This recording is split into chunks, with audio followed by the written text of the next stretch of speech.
Transition element, कोई भी element अपनी एलिमेंटल स्टेट या कोई आयनिक स्टेट में पार्शियली फील्ड डी सबशेल या पार्शियली फील्ड एफ सबशेल रखता हो तो उसे ट्रांजिशन एलिमेंट बोलते हैं। जैसे डी सबशेल के केस में डी में 10 इलेक्ट्रॉन मैक्सिमम आ सकते हैं। पार्शियल फील्ड का क्या मतलब है, D1 से D9 तक इलेक्ट्रॉन आएंगे, यानी D10 नहीं हो सकता, कंप्लीटली फील्ड नहीं हो सकता, और D0 एम्प्टी भी नहीं हो सकता। 1 से 9 तक इलेक्ट्रॉन होंगे तो उसे पार्शियल फील्ड कहेंगे। जैसे F सबशेल के केस में F1 से F13 तक होगा तो इसे क्या कहेंगे, पार्शियली फील्ड बोलेंगे। अब कोई एलिमेंटल स्टेट भी हो सकती है या आयनिक स्टेट भी हो सकती है। जैसे आयरन, आयरन की फॉर्म में एलिमेंटल स्टेट में भी एग्जिस्ट करता है, और आयरन +2 आयरन +3 आयंस की फॉर्म में भी एग्जिस्ट करता है। Zinc, cadmium and mercury are no transition element, क्योंकि जिंक में 3D कंप्लीटली फील्ड है, कैडमियम में 4D कंप्लीटली फील्ड है, और तो मर्करी के केस में 5D कंप्लीटली फील्ड है। That's why they are not considered as transition element. हाँ, मगर इनको डी ब्लॉक में फिर भी रखा जाता है। आगे टिपिकल और नॉन टिपिकल ट्रांजिशन एलिमेंट का कंसेप्ट भी आएगा। तो कोई भी एलिमेंट अपनी एलिमेंटल स्टेट या किसी भी ऑक्सीडेशन स्टेट या आयनिक स्टेट बोल दो, they have partially filled D और F subshell, so they are called as transition element. अब है D block elements. D block element में, डी ब्लॉक एलिमेंट्स में 4 3D सीरीज है, 4 3D सीरीज है, 3D 4D 5D और 6D। 6D को discuss नहीं करते क्योंकि वो रेडियो एक्टिव है। 3D 4D 5D and 6D। 3D scandium से लेकर जिंक तक है, 4D येट्रियम से लेकर कैडमियम तक, लेंथेनाइड से लेकर मरकरी तक है 5D सीरीज, और 6D सीरीज तो रेडियो एक्टिव है, इसलिए इसको तो डिस्कस नहीं करेंगे। अब एक पॉइंट याद करना कि तुमने 3D ब्लॉक एलिमेंट्स के एटॉमिक नंबर याद कर लेंगे, स्कैंडियम 21 से जिंक 30 तक। जब भी तुम 3D एलिमेंट से 4D में आओगे तो 18 एटॉमिक नंबर ऐड कर देना। जैसे जिंक का 30 है तो कैडमियम का 48 होगा। 4D से 5D में आने के लिए 32 एटॉमिक नंबर ऐड कर देना। 48 में 32 ऐड करोगे तो 80 बन जाएगा। हाँ, मगर स्कैंडियम, येट्रियम और लैंथेनम के केस में ऐसा नहीं है। इस केस में तुम 18 ही ऐड करोगे, और 3D से 4D में आते भी 18 ही एटॉमिक नंबर ऐड करोगे। वैसे एटॉमिक नंबर दिए होंगे, मसला कोई नहीं है। अब ये देख लो, 3D सीरीज है, 4D सीरीज और 5D सीरीज है, और 6D सीरीज तो डिस्कस ही नहीं करनी क्योंकि उसमें सारे रेडियो एक्टिव एलिमेंट हैं। 4D सीरीज स्कैंडियम से लेकर जिंक तक है, और येट्रियम से लेकर कैडमियम तक 4D सीरीज है, लैंथेनम से लेकर मरकरी तक 5D सीरीज है। अब इसको, इन तीनों को एक दफा देख लो, लेकिन मेनली हम इस चैप्टर में 3D सीरीज को डिस्कस करेंगे। इनको भी करेंगे लेकिन मेजर पॉइंट्स बस देखेंगे। अब है general properties of transition element, जिसमें सबसे पहले जनरल कॉन्फ़िगरेशन देखेंगे। डी ब्लॉक के एलिमेंट भी ट्रांजिशन एलिमेंट होते हैं, एफ ब्लॉक के भी होते हैं। डी ब्लॉक को आउटर ट्रांजिशन एलिमेंट और एफ ब्लॉक को इनर ट्रांजिशन एलिमेंट बोलते हैं। कुछ टॉपिक रह गए जैसे typical, non typical transition element, और ट्रांजिशन एलिमेंट को प्रॉपर्टीज और पोजीशन की बेस में भी देखेंगे क्यों ट्रांजिशन एलिमेंट बोलते हैं, लेकिन वो लेस इंपॉर्टेंट टॉपिक है, एंड पे देखेंगे। एन का क्या मतलब है, यहाँ वैलेंस शेल या आउटर मोस्ट शेल। एनएस का मतलब हुआ यानी आउटर मोस्ट शेल के एस सब शेल में 0 से 2 इलेक्ट्रॉन तक होने चाहिए। 0 भी हो सकता है, 1 भी हो सकता है, 2 भी हो सकता है। n-1 का मतलब है आउटर मोस्ट से पहले वाला। जैसे ये देखो, अगर मान लू मैं ये वैलेंस शेल है, सबसे एंड वाला वैलेंस शेल, तो इसके अंदर वाला या इससे पहले वाला क्या होगा, n-1, जिसको पेनल्टीमेट शेल भी बोलते हैं। सेकंड लास्ट ओवर को पेनल्टीमेट ओवर भी बोलते हैं ना। उसी तरह शेल से पहले वाला, आउटर मोस्ट शेल से पहले वाले को पेनल्टीमेट शेल कहते हैं, और उससे अंदर वाले को एंटी पेनल्टीमेट कहते हैं, लेकिन वहां तक बात जाने वाली नहीं है। जैसे मैं कॉन्फ़िगरेशन लिखता हूं आयरन की, आयरन 26 है। सबसे पहले मैं नियरेस्ट नोबल गैस कॉन्फ़िगरेशन लिखूंगा। आर्गोन 18 इलेक्ट्रॉन इधर चले गए, बाकी 8 इलेक्ट्रॉन 4s2 3d6 में।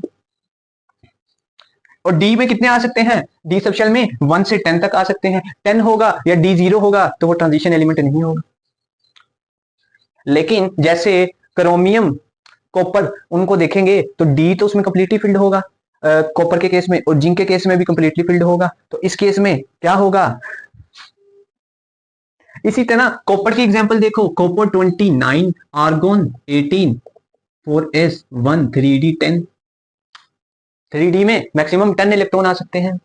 अब आयंस को भी देखो, क्योंकि मैंने क्या लिखा था डेफिनेशन में, इन एलिमेंटल स्टेट और एनी आयनिक स्टेट। जैसे आयरन ने मान लो 2 इलेक्ट्रॉन लूज कर दिए हैं, तो अब 2 इलेक्ट्रॉन निकल जाएंगे। याद रखना, जब भी इलेक्ट्रॉन ऐड होंगे तो पहले 4s में ऐड होंगे एज कंपेयर टू 3d, और जब रिमूव होंगे तब भी पहले 4s से रिमूव होंगे एज कंपेयर टू 3d। तो 2 इलेक्ट्रॉन यहां से निकलेंगे, क्या बच जाएगा, argon 18, 4s 0 3d5 3d6 sorry.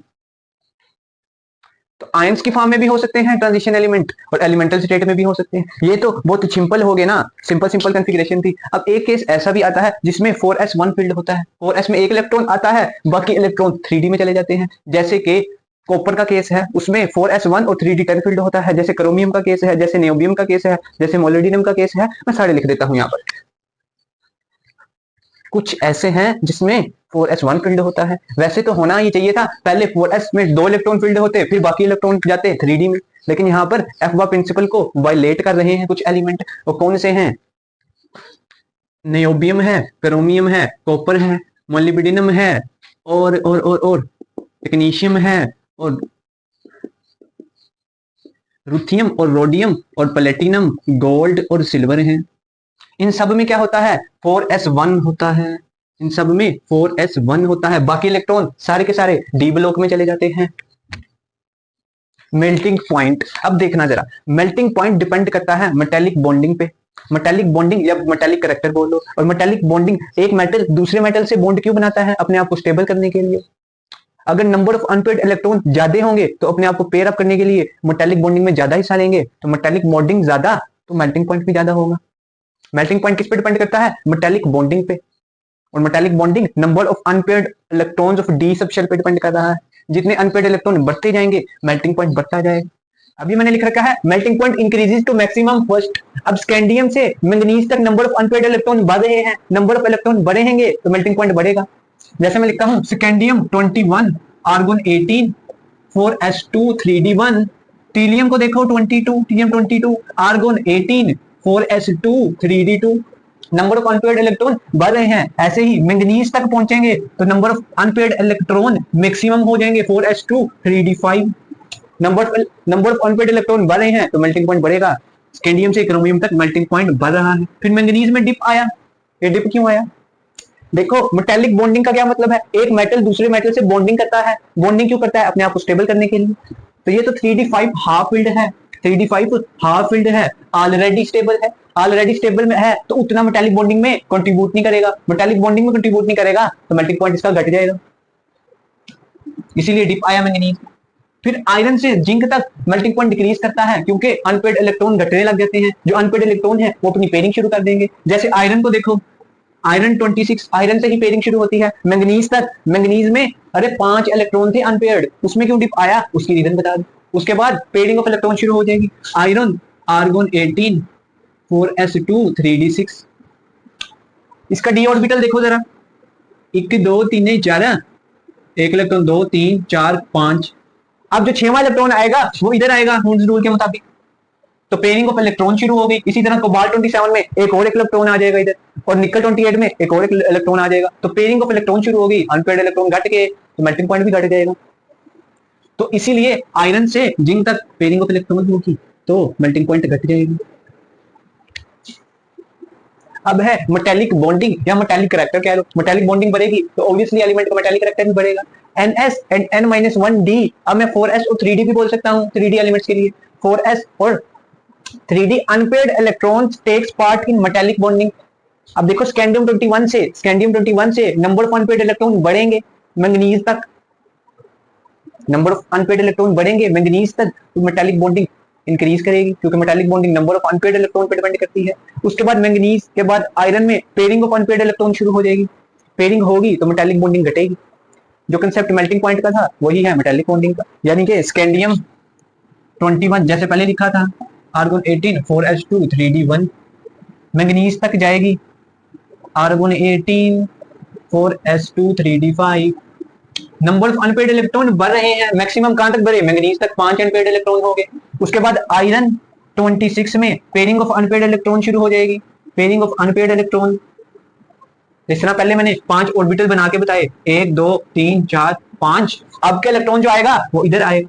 इसी तरह कोबाल्ट में इधर आएगा, निकल में इधर आएगा, कॉपर में इधर, जिंक में इधर। और जिंक में कोई अनपेयर्ड इलेक्ट्रॉन नहीं बचेगा। इसीलिए तो जिंक का मेटालिक बॉन्डिंग सबसे कम है। जिंक, कैडमियम, मर्करी, इन तीनों की d10 कंप्लीटली फिल्ड है। कोई अनपेयर्ड इलेक्ट्रॉन है नहीं। मेटालिक बॉन्डिंग सबसे कम है।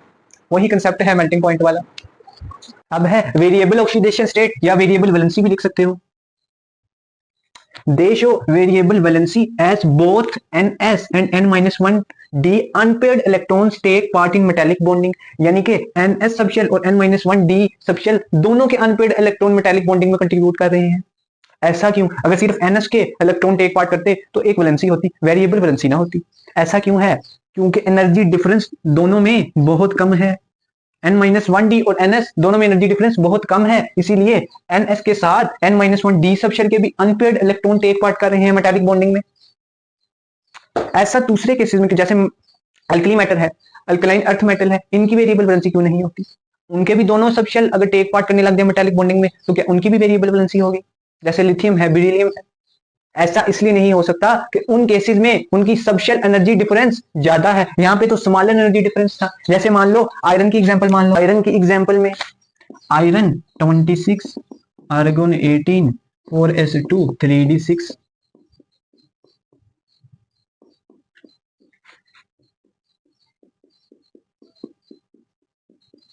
आपने इसको ऐसे फिल नहीं करना, हुन्स रूल के मुताबिक पहले एक इलेक्ट्रॉन इधर, एक इधर, एक इधर, एक इधर, फिर उसके बाद जो 6 इलेक्ट्रॉन आएगा वो पेयरिंग स्टार्ट कर दे। अब जैसे मान लो अगर सिर्फ 4s सबशेल के पेयर्ड इलेक्ट्रॉन टेक पार्ट करें मेटालिक बॉन्डिंग में तो +1 ऑक्सीडेशन स्टेट होगी, क्योंकि सिर्फ s सबशेल के 2 इलेक्ट्रॉन ने टेक पार्ट किया है। अगर s सबशेल के साथ d सबशेल के अनपेयर्ड इलेक्ट्रॉन, पेयर्ड नहीं अनपेयर्ड इलेक्ट्रॉन, जैसे मान लो ये भी इनके साथ साथ ये भी टेक पार्ट करे तो क्या हो जाएगा +3। अगर इनके साथ साथ ये भी आ जाए +4, इनके साथ साथ ये इलेक्ट्रॉन भी टेक पार्ट करे तो +5, और ये भी अगर करे तो +6 तक। इसीलिए आयरन शो वेरिएबल वैलेंसी या वेरिएबल ऑक्सीडेशन स्टेट कहां तक शो करता है? +2 से +6 तक। अगर सिर्फ एस सबशेल के टेक पार्ट करते तो +2 वैलेंसी होती, वेरिएबल वैलेंसी ना होती। अगर एस सबशेल के साथ साथ डी के अनपेयर्ड इलेक्ट्रॉन ने भी टेक पार्ट किया है, इसीलिए तो वेरिएबल वैलेंसी आ गई है। अब कुछ पॉइंट्स लिख लो वेरिएबल ऑक्सीडेशन के रिस्पेक्ट से, जैसे कि most common oxidation state of D block element +2 scandium, टीरियम, vanadium, chromium, manganese, iron, cobalt, nickel, copper, zinc सभी शो करते हैं +2, तो मोस्ट कॉमन +2 होगी। हाँ मगर स्कैंडियम +2 नहीं शो करता, स्कैंडियम नेचर में भी स्कैंडियम 3+ की फॉर्म में होता है, क्योंकि ऐसा पॉइंट है हाईएस्ट ऑक्सीडेशन स्टेट इज, हाँ एफ ब्लॉक के लिए लिख लो, एफ ब्लॉक के लिए मोस्ट कॉमन ऑक्सीडेशन स्टेट है +3।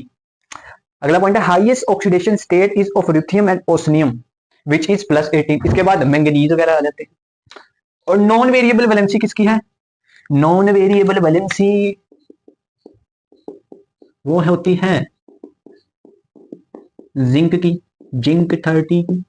अब इन सब की वैलेंसी कुछ ना कुछ होती है, जिस तरह आयरन की निकाल के दिखाई थी उसी तरह सबकी होती है, लेकिन मेजर पॉइंट्स ही आमतौर पे पूछे जाते हैं, वो मैंने लिख दिए। इसी तरह मेल्टिंग पॉइंट में भी देख लो एक पॉइंट कि मेल्टिंग पॉइंट किसका ज्यादा होगा, सबसे ज्यादा क्रोमियम का ना। जिंक में तो डिप आ रहा था, हालांकि जिंक में इतने ज्यादा अनपेयर्ड इलेक्ट्रॉन है सबसे ज्यादा। अगर मैं 3D से 4D में जाऊंगा तो साइज इंक्रीज होगा, size increases due to number of shell बढ़ रहे हैं, साइज इंक्रीज करेगा, ड्यू टू शेल लिख दूं खाली। अगर मैं 4D से 5D में जाऊंगा तो साइज इंक्रीज करना चाहिए, क्योंकि इसमें भी तो नंबर ऑफ शेल इंक्रीज कर रहे हैं, लेकिन साइज रिमेन सेम। अरे ऐसा क्यों? This is because of lanthanide contraction. अरे वो क्या है? मान लो मैंने बनाया है पीरियोडिक टेबल, इसको डिटेल से देखेंगे लेकिन सिर्फ अभी लेंथेनाइड कंट्रैक्शन समझ लो। 3D के बाद 4D, 4D के बाद 5D, लेकिन 5D से पहले 4F भी तो आता है जिसे लेंथेनाइड्स कहते हैं, और 5F को क्या कहते हैं? Actinides, lanthanides.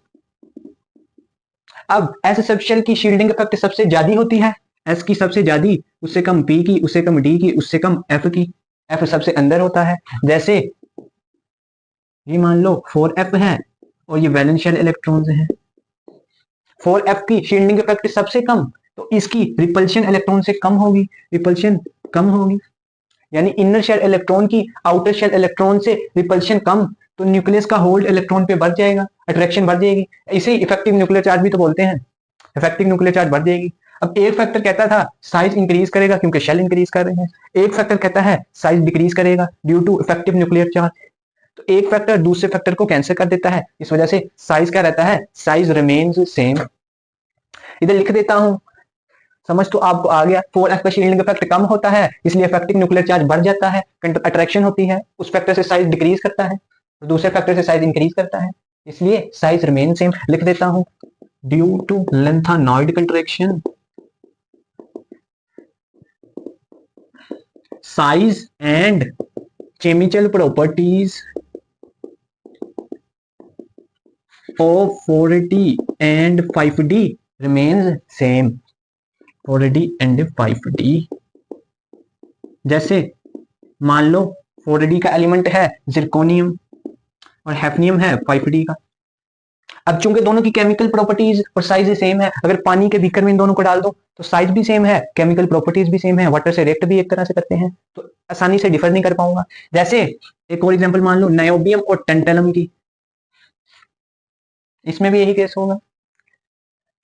एक और पॉइंट लिख लो, आयनाइजेशन एनर्जी, वो भी इसी के रिलेटेड है, एमसीक्यूज दोनों में सेम ही बनता है। Ionization energy of 5d elements, अरे अब गंदा हो गया, elements are greater than 4d।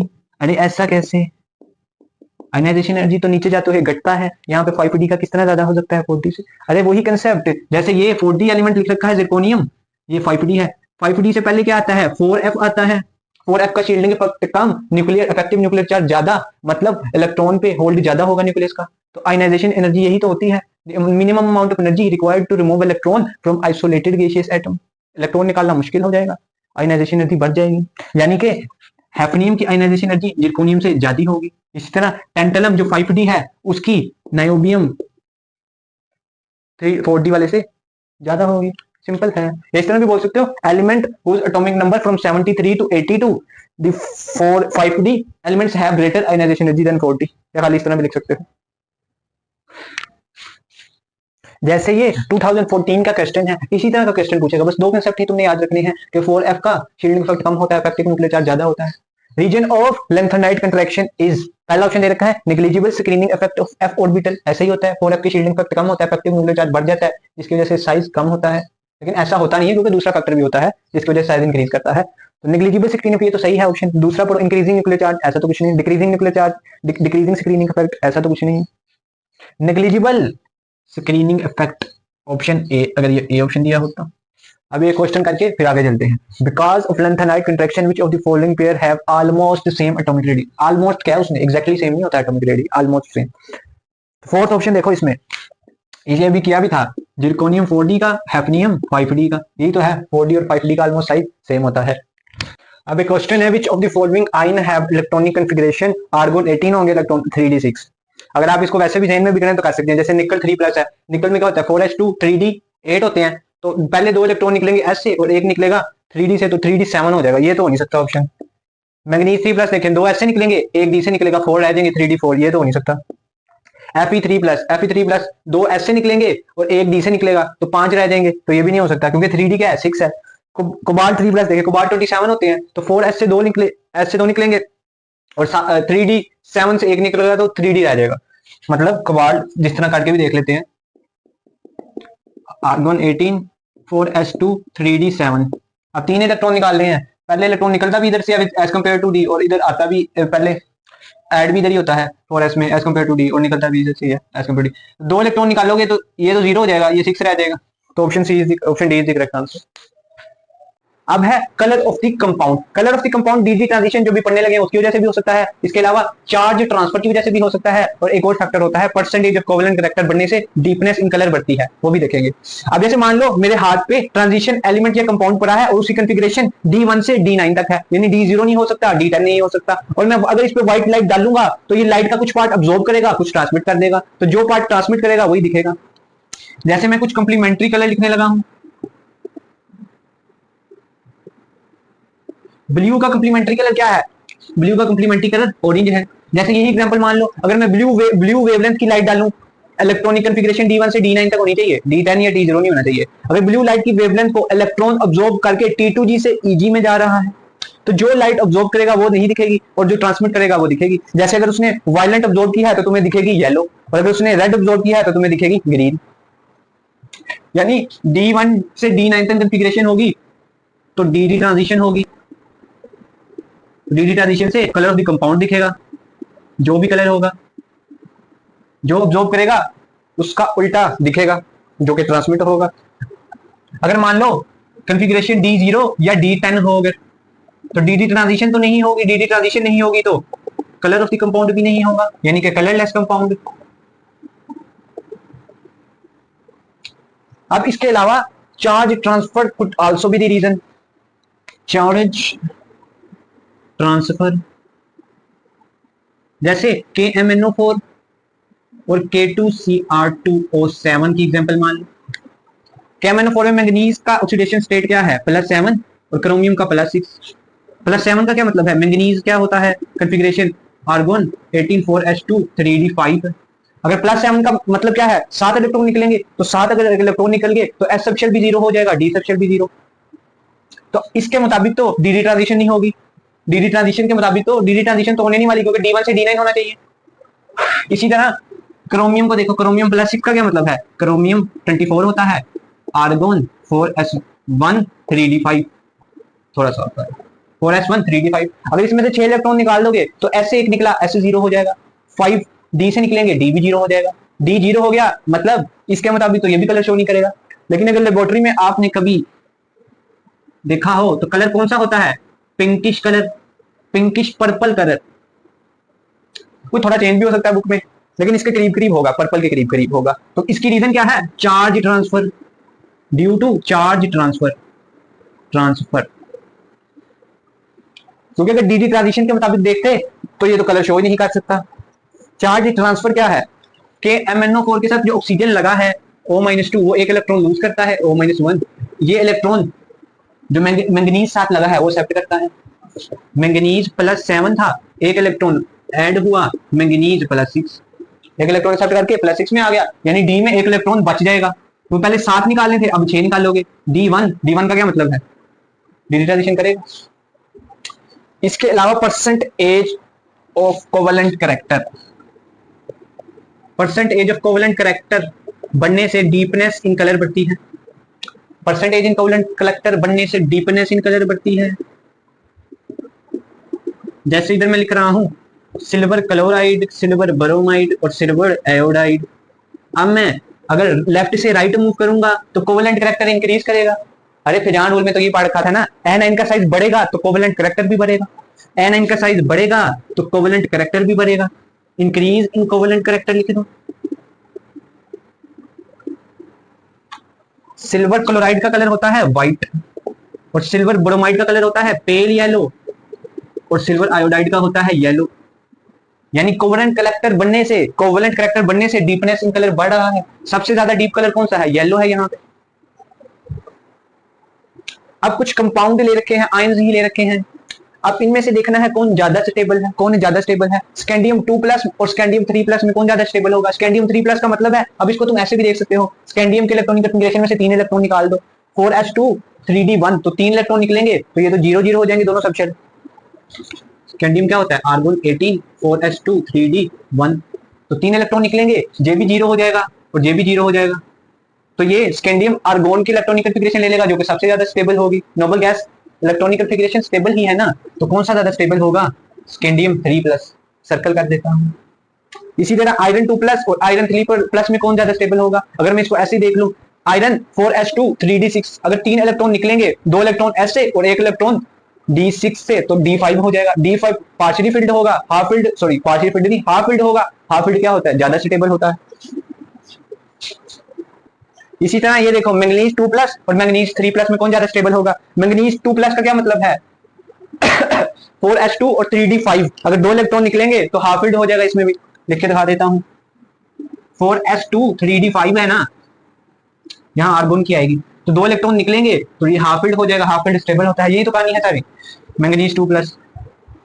अब इसमें देखो कॉपर 2+ स्टेबल होगा, ऐसा क्यों, कॉपर में से एक निकालोगे, लिख ही देता हूं 4s1 3d10, एक निकालोगे, इसको तो ज्यादा स्टेबल होना चाहिए, तो फुल फिल्ड है, जबकि कॉपर 2+ का मतलब है 3d9।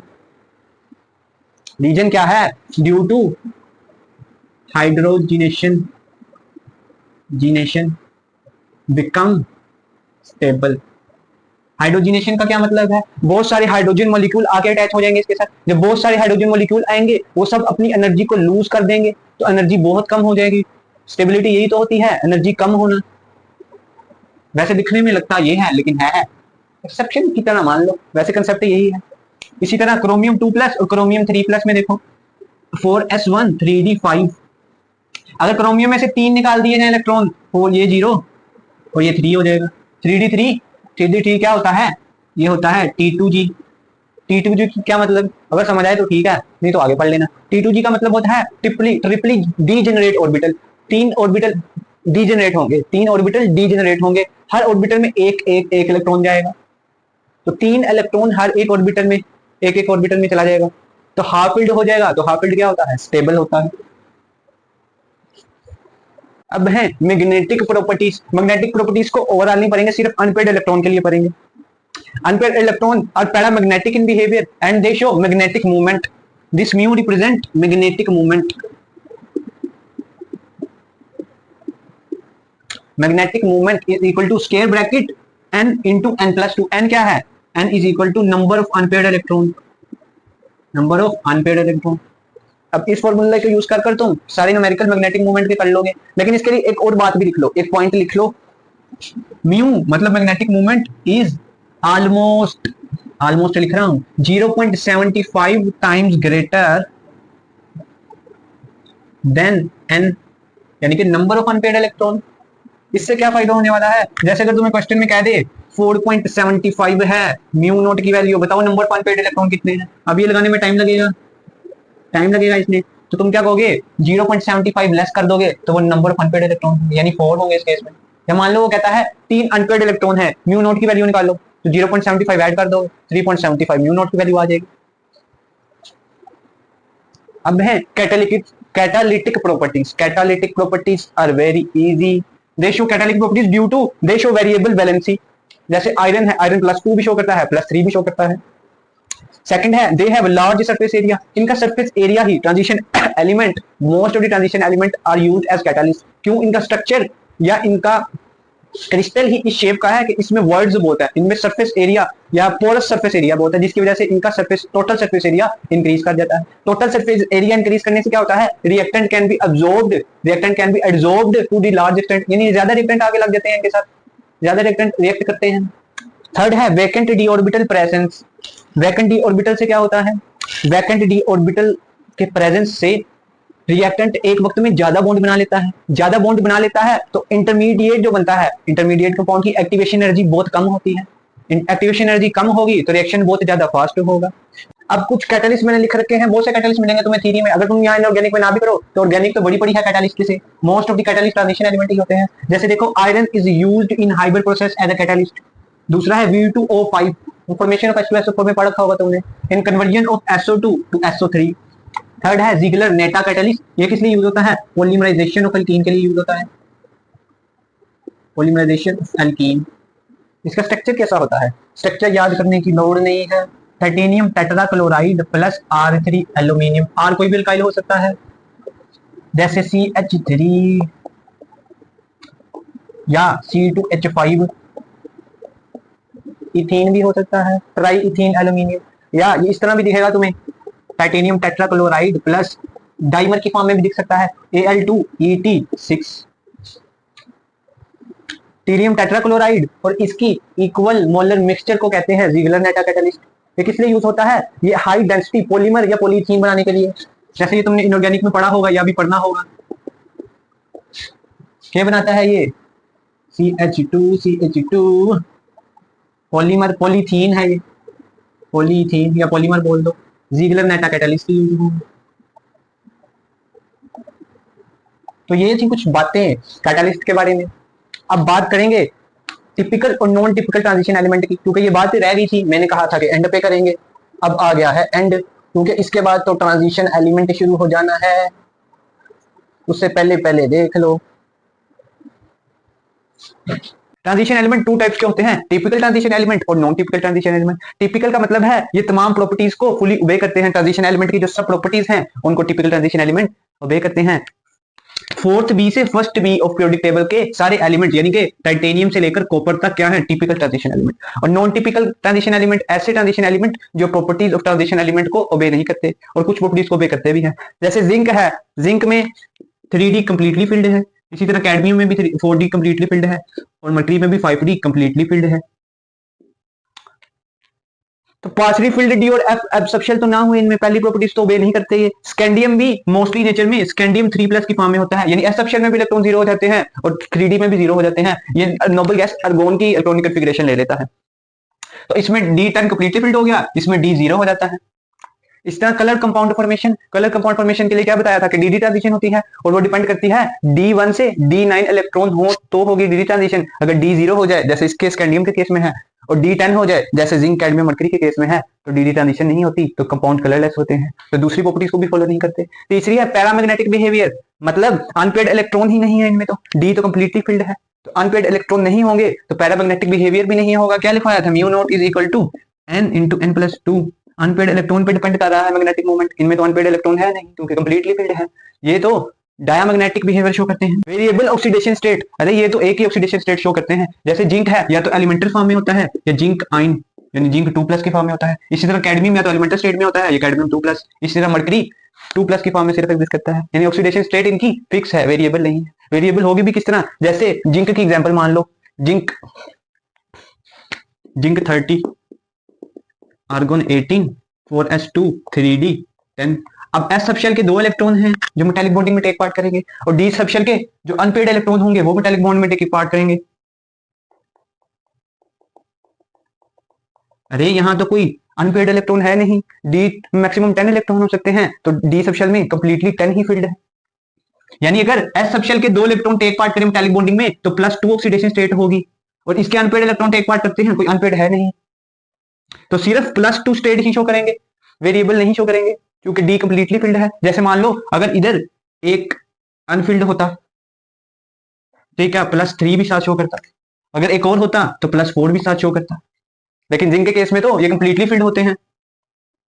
अगली प्रॉपर्टी देखो, कैटालिटिक प्रॉपर्टी और कॉम्प्लेक्स कंपाउंड फॉर्मेशन प्रॉपर्टी, ये वो प्रॉपर्टीज हैं जो non typical transition element show करते हैं, इसीलिए तो इनको रख रखा है यहाँ पे ट्रांजिशन एलिमेंट में as a non typical transition element. तो ये रही general properties of transition element. Transition element को ट्रांजिशन एलिमेंट उसकी पोजीशन की बेस पे भी कहते हैं और प्रॉपर्टीज की बेस पे भी। प्रॉपर्टीज तो देख ली, अब पोजीशन की बेस पे ट्रांजिशन एलिमेंट को ट्रांजिशन एलिमेंट क्यों कहते हैं। ट्रांजिशन का मतलब होता है इन बिटवीन। इसके लिए पोजीशन को समझने के लिए हमें पीरियोडिक टेबल देखना पड़ेगा।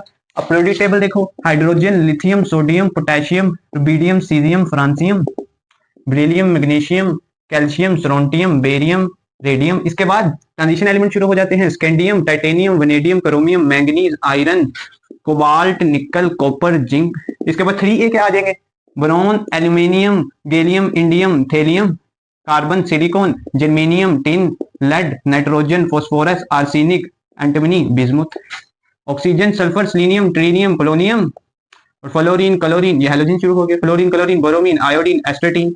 इसके बाद इनर्ट गैसेस हैं, helium, neon, argon, krypton, xenon और रेडोन।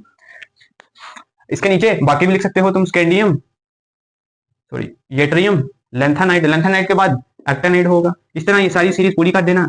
टाइम कम है, टाइम कम है, पूरा नहीं बना सकते। कैडमियम, मरकरी, लेकिन पोजीशन को समझने के लिए देख लो। और नीचे मान लो एफ ब्लॉक के एलिमेंट हैं, ये मान लो एफ ब्लॉक के एलिमेंट हैं, एफ ब्लॉक ये भी ट्रांजिशन एलिमेंट हैं और इधर जो प्रेजेंट हैं डी ब्लॉक ट्रांजिशन एलिमेंट हैं।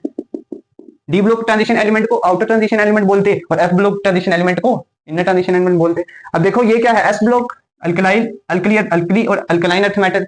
एस ब्लॉक हाइड्रोजन को तुम इधर भी प्लेस कर सकते हो क्योंकि हाइड्रोजन की प्रॉपर्टी अल्कली मैटर से भी मिलती है और हैलोजन से भी मिलती है।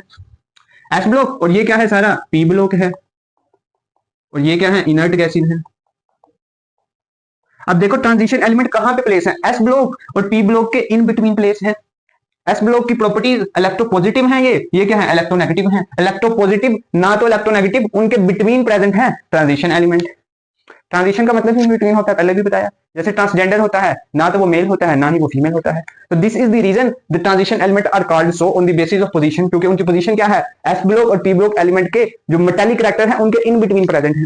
एक की तरफ इलेक्ट्रोपॉजिटिव हाईली इलेक्ट्रोपॉजिटिव है, एक की तरफ दूसरी तरफ हाईली इलेक्ट्रोनेगेटिव है और दरमियान में प्रेजेंट है transition element.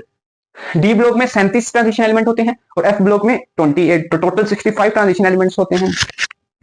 Typical 59 transition element होते हैं, बाकी 6 होते हैं typical, zinc, cadmium, mercury second B के और स्कैंडियम, येट्रियम, लेंथनाइड के थर्ड बी के। अब ये खत्म हो चुका है ट्रांजिशन एलिमेंट का चैप्टर।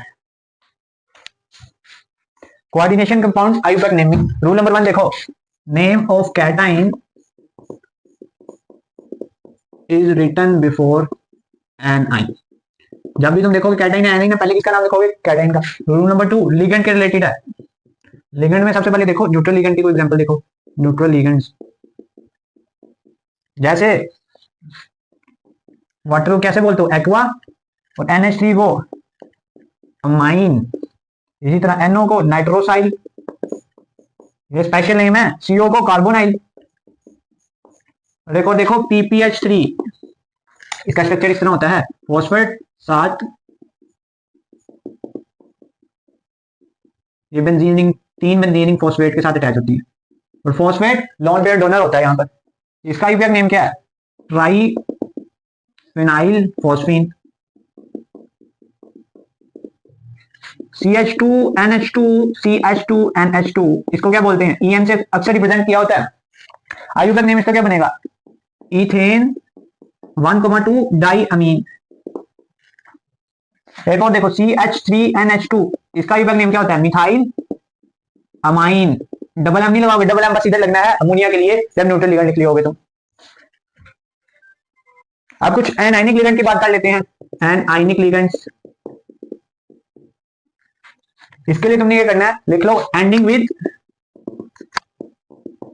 आइड को तुमने क्या कर देना है? आइड को आइडो में कन्वर्ट कर देना है। जैसे इसको क्या बोलते हो? हैलाइड, इसको बोलते हो हैलाइड, तो इसको क्या करोगे? हैलाइडो, इसका नाम क्या लिख दोगे? हैलाइडो। हेड्राइड, हेड्राइडो। इसी तरह हाइड्रोक्सिलाइन को क्या बोलोगे? Hydroxy no. CO2 2 negative, super पर ऑक्साइडो बोलोगे इसे। सुपर ऑक्साइडो की क्या होता है? O2 1 negative, super ऑक्साइडो। नेगेटिव इसको क्या बोलोगे? अमाइडो आई से, इसको क्या बोलोगे? साइनाइडो।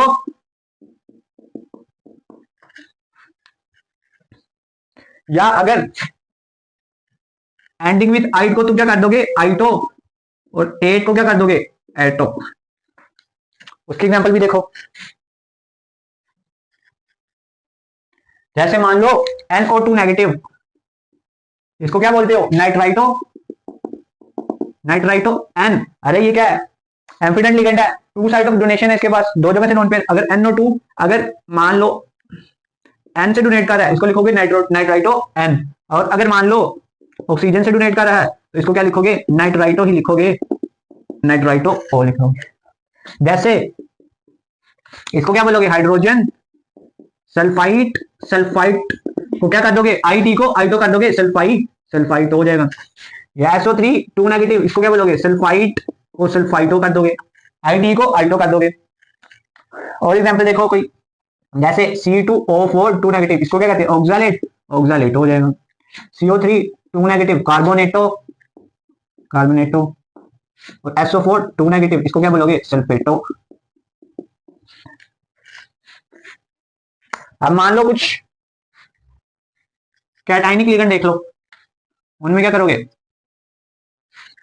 कैटाइनिक लिगेंड बहुत ही सिंपल है, बहुत simple, very simple. Cationic ligands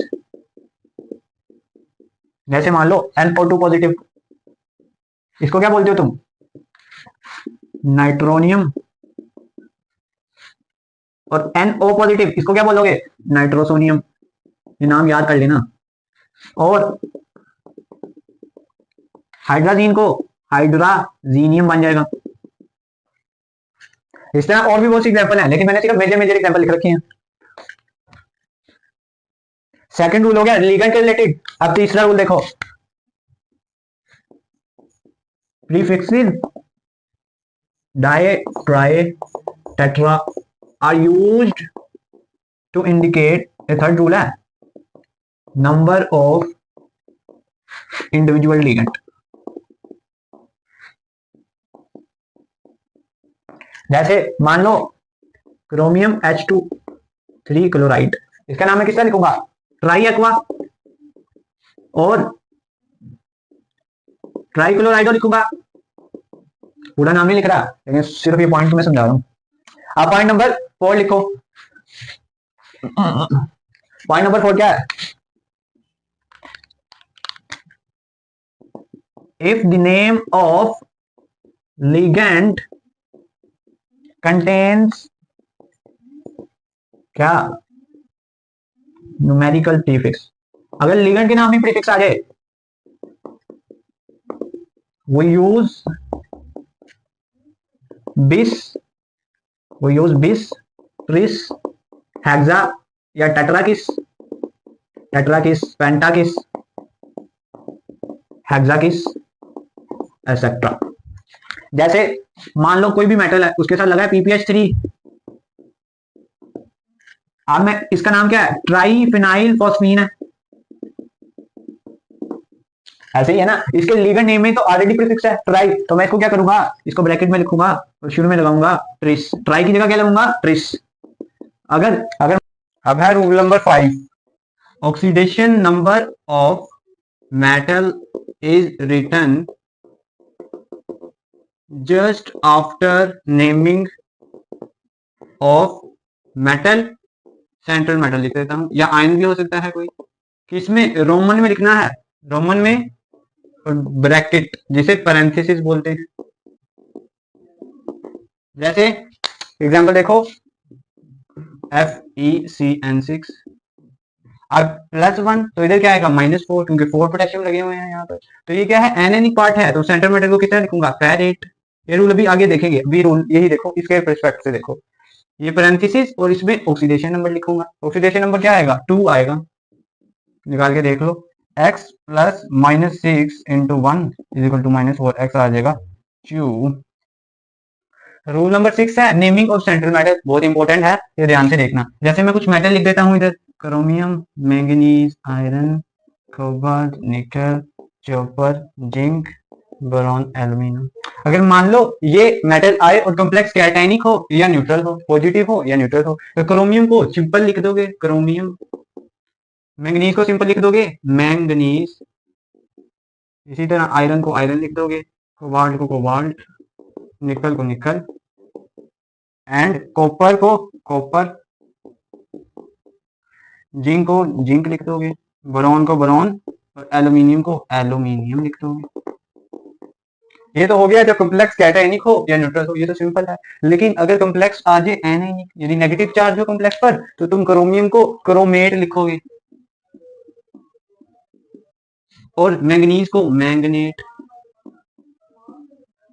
ferret, iron को क्या लिखोगे, फेरेट, और कोबाल्ट को कोबाल्टेट, निकल को निकलेट, ना देखने हैं बस, कॉपर को कॉपरेट, यू से लिखना है, और जिंक को जिंकेट, इसी तरह बोरॉन को बोरेट, और एल्यूमिनियम को एल्यूमिनेट।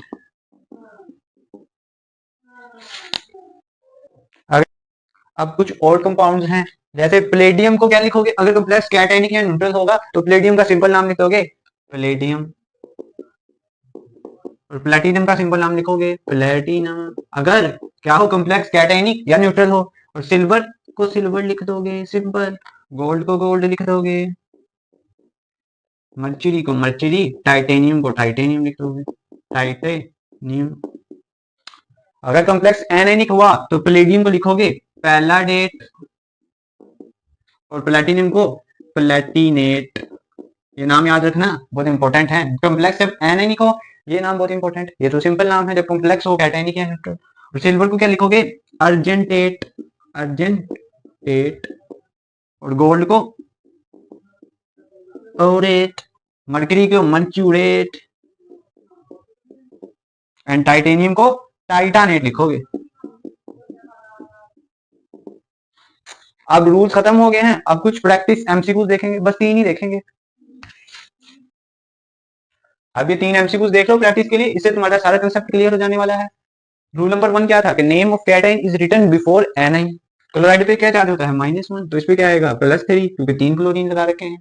तो रूल नंबर 1 था name of cation is written before anion, तो वही अप्लाई करूंगा, पहले कैटायनिक पार्ट का नाम लिखूंगा, और कैटायनिक पार्ट में पहले लिगेंड का नाम लिखूंगा, फिर सेंट्रल मेटल का लिखूंगा। जैसे इधर 2 लिगेंड है, एक्वा और अमाइन।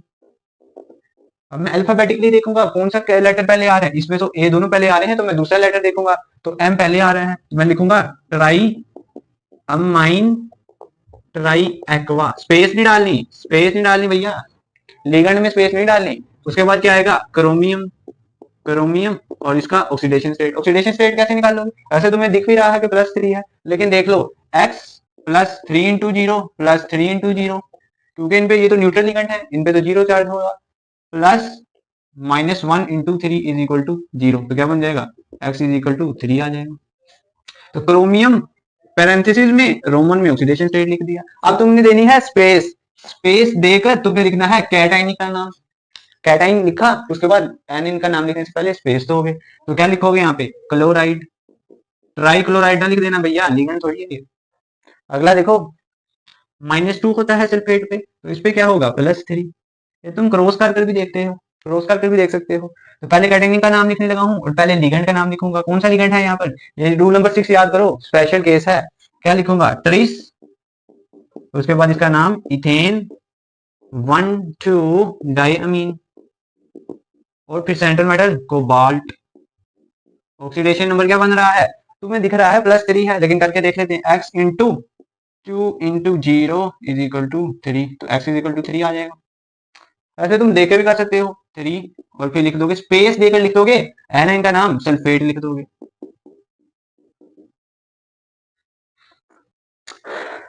थर्ड देखो, कुछ कैटाइन और एनाइन तुमने याद कर रखते हैं। जैसे सिल्वर पे क्या होता है, +1 चार्ज होता है, +1 -1, और कॉपर पे +2 -2 होता है।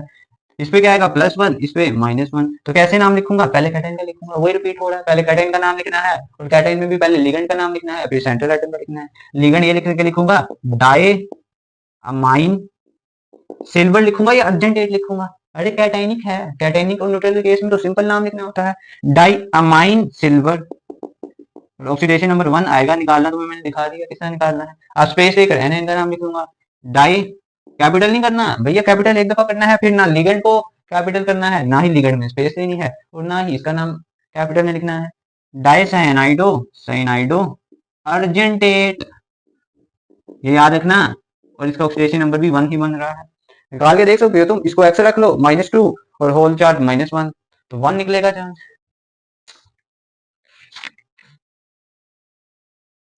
अरे ये देखना, यहाँ पर ब्रैकेट आनी है, यहाँ पर ब्रैकेट, क्योंकि नेम ब्रैकेट में लिखते हैं और बाय उसका प्रीफिक्स लिखते हैं। ये स्पेशल केस ऑफ प्रीफिक्स था। अगर यहाँ पे 3 है तो हमने ट्रीस लिख दिया, अगर 4 होता तो टेट्राकिस लिखते, 5 होता तो पेंटाकिस लिखते। इसको भी साफ करके लिख दूं ताकि नजर तो अच्छी तरह आए आपको, डाई साइनाइडो, डाई सायानाइडो अर्जेंटेट था ये। अब तो सही दिख रहा है ना, अर्जेंटेट, ऑक्सीडेशन नंबर क्या था, 1।